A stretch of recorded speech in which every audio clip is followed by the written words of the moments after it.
This is not the first time Donald Trump has said, look, if I was still in the White House, if I was in the Oval Office, this would not have happened. He referred to what happened in Ukraine this way. He's referred to what's happened in other places around the world. And now this attack, leaving 3 service members dead. Weakness in the White House certainly has our enemies emboldened, doesn't it?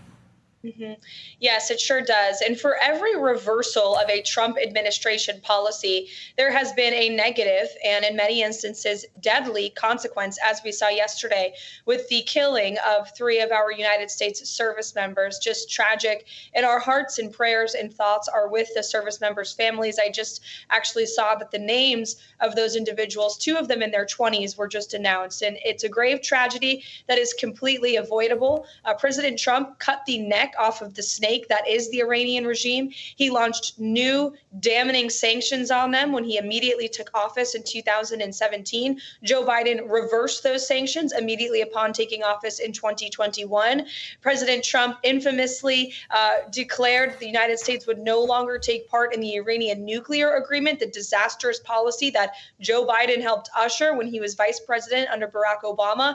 And within 1 month of taking office, Joe Biden formally offered to restart official talks with the Iranian regime. We also know that Joe Biden unfroze $6 billion just 1 month before Iranian-backed Hamas terrorist group launched that deadly and brutal attack on our friend and nation ally Israel. And Joe Biden's reversal of the sanctions have led the Iranians to be incredibly rich and powerful over the past few years. That is why you've seen more than 100 airstrikes on United States military bases in the Middle East just since this past November. None of this was occurring under President Trump because, again, he recognized our enemies. He punished them rightfully so, and he led through a position of peace through strength and let the world know that if you mess with the United States, especially if you target our brave men and women that are in the region, you will pay deadly consequences. And it's been more than 24 hours now since our soldiers had been killed. Still no forceful response from Joe Biden, still no reversal